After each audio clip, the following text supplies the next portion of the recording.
Powered by Riverside FM. During January, the UK-based pizza chain Franco Manca is offering diners a discount when they run a route in the shape of a pizza or pizza slice. If they do so, for every kilometre that they run, they'll get £1 off of pizza. Attempts to unlock this discount are most commonly being uploaded to Strava, a sort of social media site for runners and cyclists, whereby you can share your training with other users. Strava fulfills multiple purposes. It acts as both a training log, a source of inspiration for others, a channel for bragging rights, and a place for kudos harvesting. But it is very useful for sharing the shape of routes that you have run, and therefore perfect for this Franco Manca offer. Training and mapping out a route that has a resemblance to an object, an animal, or some wording is a niche for popular activity. It's something known as Strava art. Sometimes the geography of a particular area lends itself to an image, perhaps a certain curvature around a river, and in other instances, for example, where people live in a grid system, they have plenty of possibilities to sketch out their own imagery. Indeed, some users take it even further in forming a kind of animation by doing multiple routes over a series of days, which when put together will look like an animation. But something that's quite striking about Strava art is it isn't really a new concept.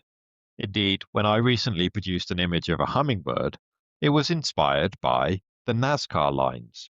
The Nazca lines are a group of large-scale designs or images sketched out on the desert surface of southern Peru and were created somewhere between 500 years BC and 500 years AD. The designs depict a range of geometric shapes, animals, and plants, with each being several hundred meters long. The key feature of the lines is that they are best seen from the air.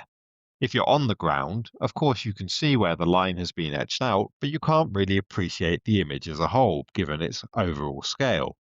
This has always been the puzzle about the lines. For exactly what purpose were they made, and who was meant to see them, given the lack of airborne transport at the time? Some of the more outlandish theories assume that they were designed for the benefit of alien visitors to see from above. But whatever their purpose then, something about this form of artwork has persisted, and there are clearly links between modern day Strava art and this kind of ancient artwork. Both of them are things which are created by movement. At the time, the Nazca lines were primarily created by walking, and now Strava art by running. The scale is beyond that of the individual creator. Neither of the creators can see the end of the artwork itself during the process of creation, albeit the modern day Strava artist can see their artwork upon completion and uploading the activity to Strava, and both of them make use of the available technology. The Nazca lines were only made with simple tools, but those were what were available at the time, whereas Strava art relies on watches, GPS, phones, and the internet to produce its artwork. So there are some similarities, but also some differences. But crucially, this takes me back to Franco Manca. Why is it that Franco Manca wants so many people to be mapping out pizza shapes across the UK? You could argue that it's an attempt at viral marketing and creating some buzz for their restaurant chain in the running and cycling community. But surely that's what they want us to think. Is it not more likely that their underlying purpose for creating so many pizza shaped giant images is similar to the creators of the NASCAR lines? Do they not have an intergalactic audience in mind that they're seeking to bring upon us through the deliciousness of pizza?